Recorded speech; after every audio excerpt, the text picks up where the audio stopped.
Hello friends. About 70% of the friends who watch my videos are not subscribed, and I would be very happy if you did. Also, don't forget to press the like button and leave your comments. Your interaction makes the content reach everyone and contributes to the growth of the channel. Thank you all. From which country or city do you follow? And what time are you watching this content? Now get comfortable and relax. This happened not even a month ago. I'm a senior in high school, and I've lived in Nevada my whole life. There's not a whole lot to do here, but one thing my friends and I have always been into is urban exploring. We'd look for abandoned buildings, old service tunnels, dead malls, anything that felt forgotten. We'd climb through broken fences, take pictures, sometimes sneak up to the roofs or down into basements. It wasn't about breaking stuff or doing anything illegal. It was just about the vibe. The only guy in our group who always found the weirdest places was Charles. He was kind of the quiet, mysterious type. He'd show up with locations none of us had heard of. Half the time, I didn't even ask how he found them. One day, he sent us a screenshot from some sketchy Instagram account. Low follower account, blurry photos, all kinds of creepy comments under the posts. The caption on the post in question just said something like, "Dozens of abandoned mine shafts in the Mojave Desert, if you know where to look." According to Charles, he had been in contact with the account, and whoever was running it had given him some areas to check out. That's all Charles needed. He was instantly obsessed with the idea. So that Saturday, it was me, Charles, and our other friend James. I had a Wrangler that was perfect for off-road desert driving, so we took that.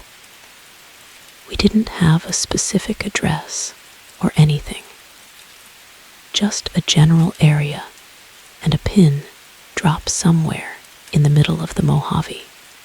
The spot Charles had marked was way off in the desert, like really far from anything. We turned off the main road almost half an hour earlier, and the dirt path we were on barely looked like a road anymore. We drove around for what felt like forever. No signs, no structures, no landmarks, just endless nothing.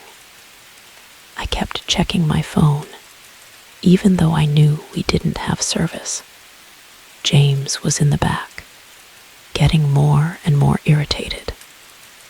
He started telling Charles this whole thing was a waste of time, and that he had been scammed by some troll account. Charles insisted that we keep looking, so we did.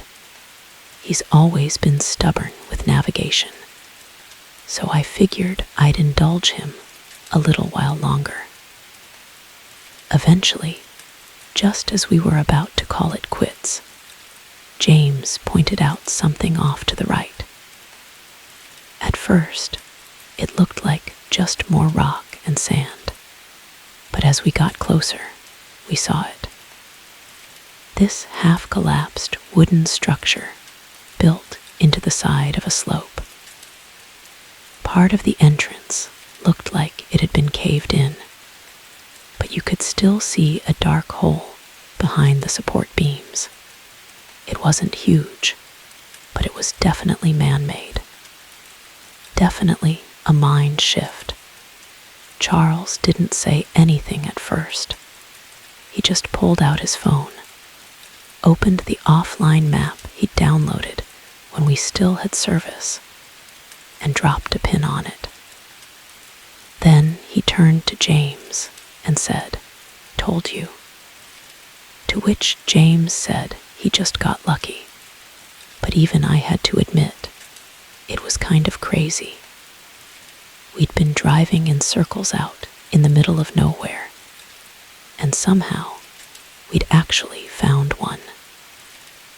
I parked a few yards from the entrance, just off to the side on a flat patch of dirt.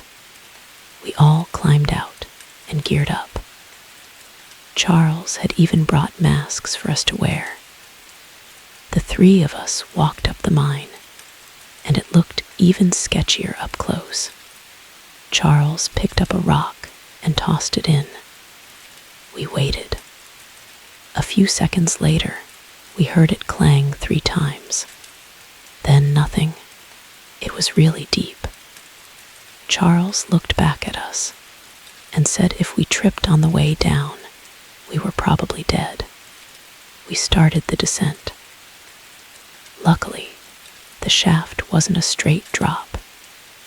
It sloped down at a steep angle, but not enough that we had to climb hand over hand.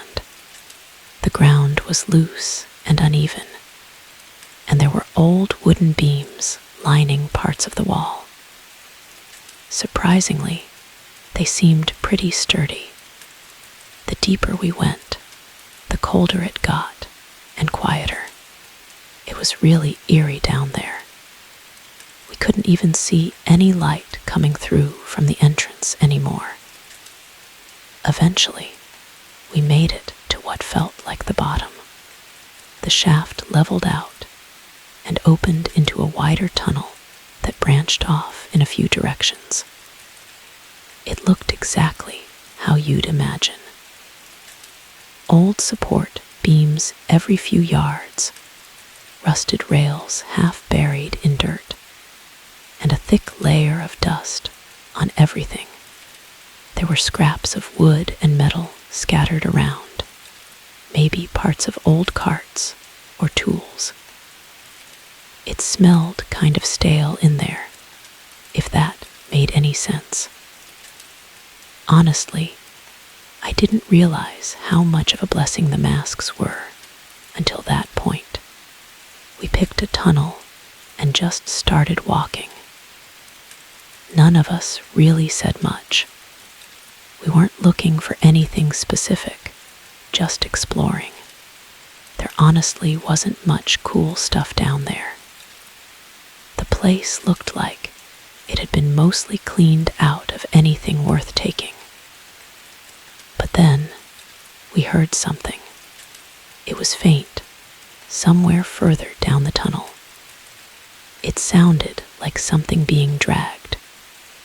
At first, I thought I imagined it, but I looked over and saw Charles had stopped too. James motioned for us to turn off our flashlights. So we did. We just stood there in total darkness, listening. The sound came again. It was a sort of scraping sound, like metal or maybe even wood being dragged along the ground. It was hard to tell with the echo, but it seemed like whatever it was getting closer.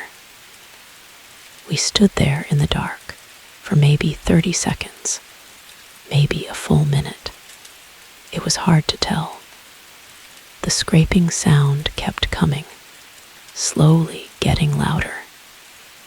It didn't sound too close to us, but that didn't make it any less terrifying. Then James accidentally flicked his flashlight on and then off again. I wanted to kill him. The scraping stopped and everything went silent. Then, out of nowhere, there was this loud metallic clang from somewhere deep in the tunnel. Like whatever was being dragged had just been dropped. And right after that came the most awful, demonic scream I'd ever heard. It barely sounded human. We turned and ran, not not even caring about how loud we were being. I'd never run faster in my entire life. I could hear footsteps coming from somewhere behind me, and I thought I was going to have a panic attack. I was in the back trying to keep up, and then I tripped on something. One of my shoes came off, and I struggled to stay upright. I didn't have time to go back for it, so I just kept going, trying to ignore the pain in my foot. Up ahead, Charles and James had already reached the incline and were climbing. I practically threw myself up the stairs. When I tell you climbing those stairs half barefoot was the most painful thing I'd ever experienced, I'm not exaggerating. It was excruciating. I picked up a new splinter every few seconds. If not for the adrenaline coursing through my veins, I don't think I would have been able to make it out of there. By the time I finally made it out into the open air, my foot was shot. I needed James and Charles to damn near carry me over to the car. I couldn't drive like that, so James jumped in the driver's seat. I barely got the door closed before he threw it in gear and floored it. I don't think we were followed up the shaft, but we weren't sticking around to find out. We drove in silence all the way to the nearest hospital. I thought the pain was going to make me pass out. I ended up having to get a tetanus shot, and even after all my wounds were cleaned and all the splinters were removed, I couldn't walk normally for days. A few days later, once I could walk without limping too bad, James told us he'd dropped his wallet somewhere near the shaft, probably when he was helping me get to the car. He hadn't said anything at the time, but now he figured it was worth going back. Just to the entrance. No way were we going back inside. So the three of us drove back out there, using the pin that Charles had saved. Obviously, James' wallet was nowhere in sight, but we did find something. My shoe. It was sitting a few feet from the mine's entrance. I cautiously walked over to it and picked it up. It was torn up like someone, or dare I say something, had bitten into it. There were literally teeth marks in my shoe, and entire chunks of it were missing. We didn't stick around much longer after that. None of us can come up with any rational explanation. You might be quick to just say it was some homeless person living down there. But if that were the case, how the hell had they managed to stay alive for so long? There was no food down there. What in the world would they eat? Charles said that Instagram account never responded to him when he DM'd him about what happened. It's going to be a long time before I do any urban exploring in the desert again. I've always been a rugged kind of guy. I've always loved the outdoors, and a vacation to me is a camping or fishing trip, not some extravagant excursion to some resort or something. My girlfriend of 6 months shares my love of nature. That's probably one of the main reasons we started dating, if I had to be honest. A couple weeks back, Tiki and I decided to do something a little different. We drove out to the desert to camp for a few days. We'd both done forests, mountains, lakes, all that. But neither of us had really experienced the kind of open, silent, dry isolation the desert offered. it just felt like something we had to try at least once. One of the main reasons we landed on the desert, too, was the stargazing. That's something we both love, probably more than anything else. Even back when we first started dating, we'd take drives out past town just to lie on the hood of the truck and watch the stars. So when we read that this spot was far from any towns or light pollution, it was basically a done deal. I found a place online that was supposedly remote but legal to camp on. No amenities, just open land, some fire rings, and stars. Sounded perfect. We packed up the truck with our gear and made the 3-hour drive early that Friday morning. The last hour or so was on a dirt road that felt like it went on forever.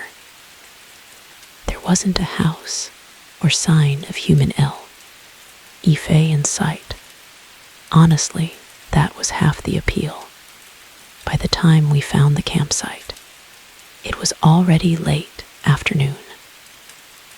The place was completely void of people, just as I had hoped. The first couple nights were exactly what we wanted. Warm days, cool nights, clear skies.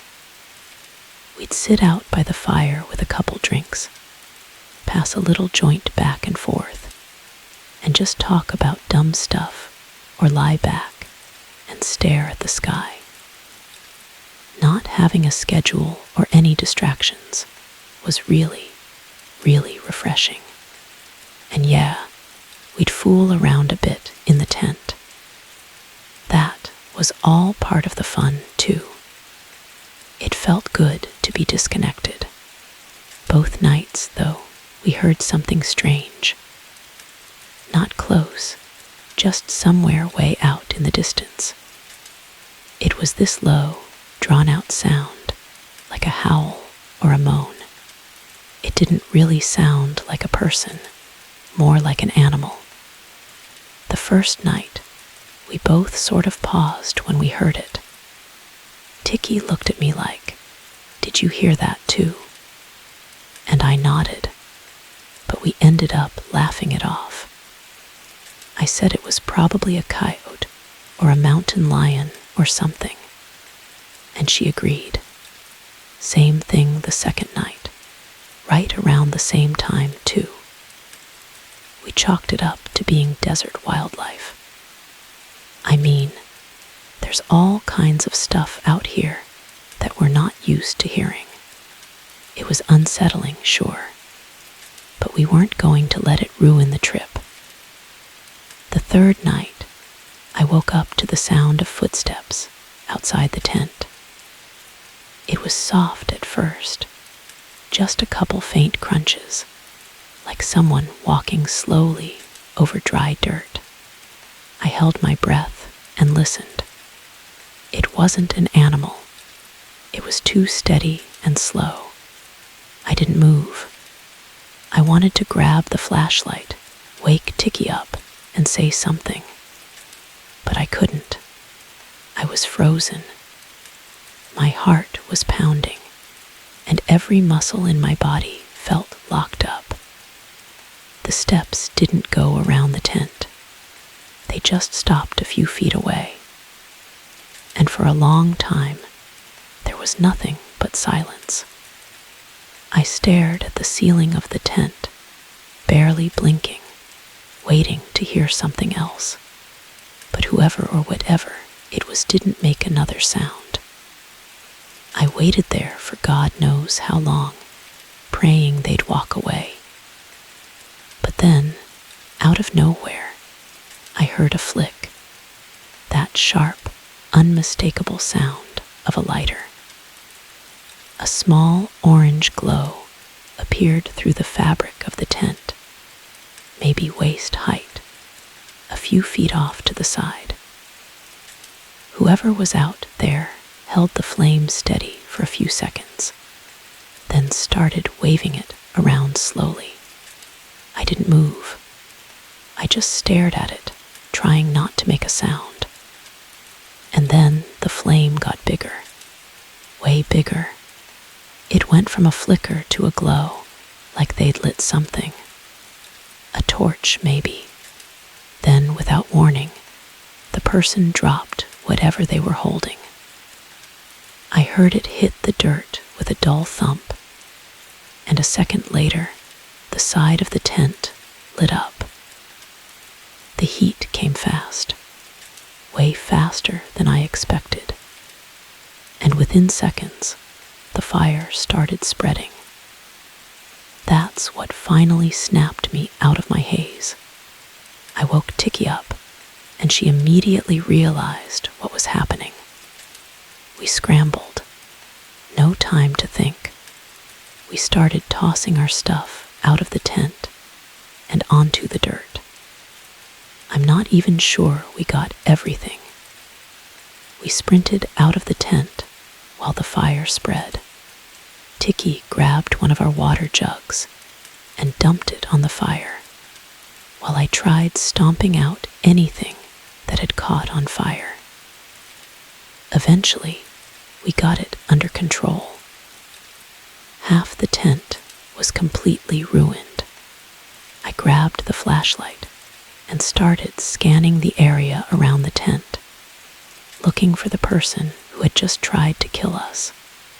But there was no one. At least, no one I could see. Tiki started packing up our stuff, and I quickly followed suit. We started speedwalking what we thought was the direction of the truck. There weren't any landmarks, and it was dark, so we were practically guessing. After a few minutes, it became clear we were turned around. At some point, maybe 10 minutes into walking, I heard it again. That same distant scream we'd heard the first 2 nights. Only this time, it didn't stop. It kept going like an animal was in constant pain. And then another scream started from somewhere else. And then another one. They were all coming from behind us, but it was clear that there were multiple things out there. I didn't say anything. I just grabbed Tiki's arm and started moving faster. By some miracle, we actually found the truck. We practically threw all of our stuff into it, and I drove off as fast as I could. I couldn't go too fast, though. The road was rough, and without any light besides my high beams, it felt like every dip and bend could flip us. After what felt like forever, we finally hit a main road.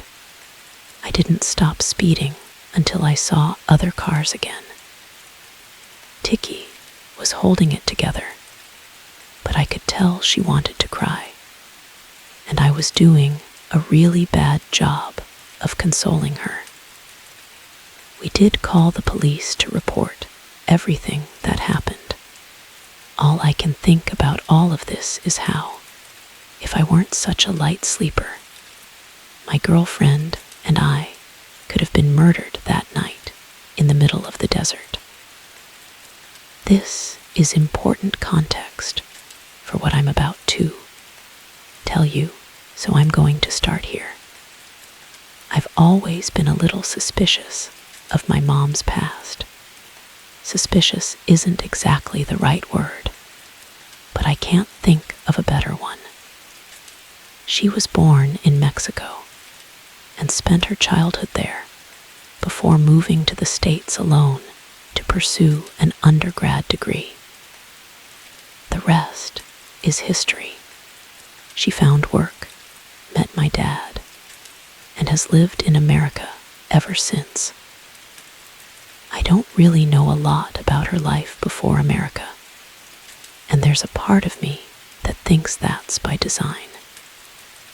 She avoids talking about her past entirely and dismisses any questions about it with a joke or by changing the subject. Growing up, my dad always told me that it was because she had some childhood trauma that was better left undiscussed, and I believed that for the longest time. I mean, why wouldn't I? But as I grew older, I started getting more and more curious and would often marvel at how skilled my mom was at dodging those kinds of questions at family gatherings and whatnot. Here's what I do know. She lived in a border town somewhere in northern Mexico, along the Texas border. It doesn't have the best reputation being a border town at all. The closest I've ever gotten to knowing anything about her parents is a joke that she told a few times when I was younger. She would laugh that her dad's side of the family were the politicians and her mom's side were the crooks. But she was never able to tell which was which. I never read into it as anything beyond a cynical political joke. But as I grew older, I started wondering whether there was more truth to that statement than I had originally thought. Her dad worked for the government in some capacity, and she never spoke about her mother, not once. The only other piece of information I have is a name. I'm not going to write it out, so I'm just going to call him R one night when I was around 10 or 11. I woke up in the middle of the night to use the bathroom. As I was walking past our living room, I heard my mom speaking in a quiet voice. I didn't understand Spanish, but she repeated R's name multiple times, the way someone talking about someone would as opposed to someone speaking directly to someone. All the lights in there were off, so I couldn't actually see her, but I could hear her, even though I knew it was just Mom.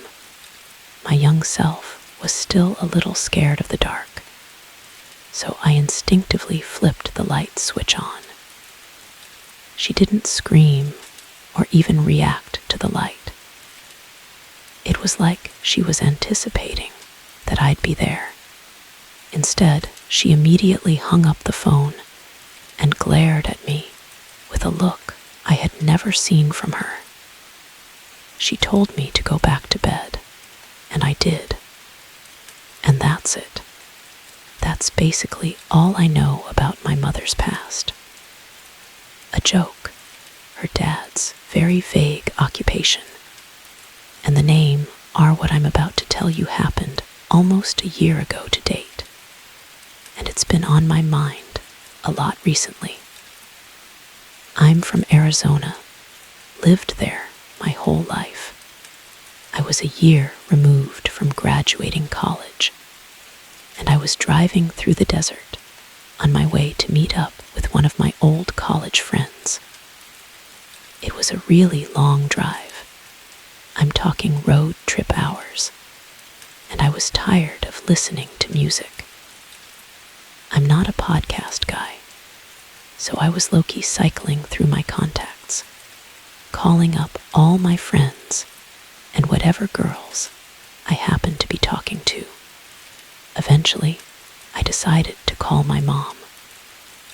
We're both really into soccer, so we were talking about the upcoming Champions League fixtures and how exciting the matchups were. She's got some serious knowledge on the sport, so the two of us can talk soccer forever. Out of nowhere, I saw 2 pickup trucks blocking the road up ahead. It didn't look like a car accident, so I wasn't sure what I was looking at. I was worried that someone might need help or something, so I slowed down as I approached. My mom was still on the phone, but I hadn't let her know what was happening. I stopped my car and sat there, wondering if it would be a good idea to get out. Before I could do anything, 3 men sprang out from the 2 cars, all holding guns. I froze up and realized there was another car quickly approaching mine from behind. I was unarmed, so compliance was really my only choice at that point. One of the men tapped his gun on my door, motioning for me to get out. The other 2 stood a little further back. I put my hands up and slowly got out of my car. By that point, the car behind me had fully caught up and was parked a little ways away. The man barked a few commands in Spanish, but I didn't understand what they were saying. I consider my inability to speak Spanish one of my biggest failures in life, especially as a Mexican American. And in that moment, not being able to at least communicate with my assailants, I wanted to die. It didn't take a translator to know what they wanted me to do, though. Before I knew it, my phone, keys, wallet, and other personal belongings were in their possession, and it looked like I was going to be stranded in a barren desert with no viable escape. One of the N got into my truck, and that's when things took a turn. I realized I hadn't hung up the phone with my mom, and since my truck was still running, she was still on the line. I watched through my driver's side window as the man reached his finger toward the screen as if to hang up, only to pull it back like he had changed his mind. I kept watching, and it seemed like he was listening. I instantly connected the dots. My mom must have been speaking to him. Eventually, I saw his lips start moving and realized they were having a full-on conversation in there. I obviously couldn't hear anything because the windows and doors were closed, but I knew they were speaking Spanish. I swear on my life, I'm 90% sure he repeated R's name a few times, like my mom had said it, and he was making sure he heard it correctly. At some point, the other guys must have realized what was going on because they stopped guarding me and approached the car. The guy inside rolled the window down and stared at me as he spoke to the other 2 men. After he finished talking, all 3 of them turned and stared at me as if sizing me up. The conversation didn't last long after that. They hung up the phone and walked back over to me. They handed me all my stuff back, including my car keys. The only thing they took was the cash in my wallet. One of the men looked at me, smiled, and in a thick accent said, "Tax," as he did it. I had never been more happy to lose all my cash in my life. As I drove away, all 3 cars, including the one that had been behind me, started speeding off into the desert, away from the road. My plan was to try memorizing their license plates, but none of the cars had any. I was still in shock. After a few minutes of driving, I called my mother back and demanded an explanation. She told me that she had simply threatened to call the police on them, as she was tracking my location and knew exactly where I was. I told her that was obviously BS and insisted she tell me what they had really been talking about. She was adamant about her story, though, and told me most of the Spanish was just her pleading her case. Even though I didn't believe her story, there was nothing I could do but accept it. I asked her to call the police for me, and she said she would.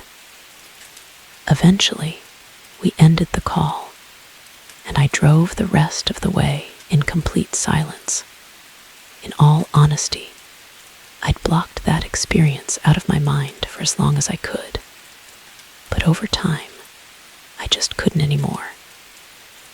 I'm becoming more and more sure that my mom had some kind of tie to a Mexican gang or a cartel growing up. And even scarier, maybe that tie didn't end when she left Mexico. She knows I'm not stupid, so I don't know how much longer she expects to keep this charade up. I feel like I should just straight up ask her, but I'm really worried about what kind of tension that might create. Or worse, what kind of world I might be getting myself into should she tell me the truth.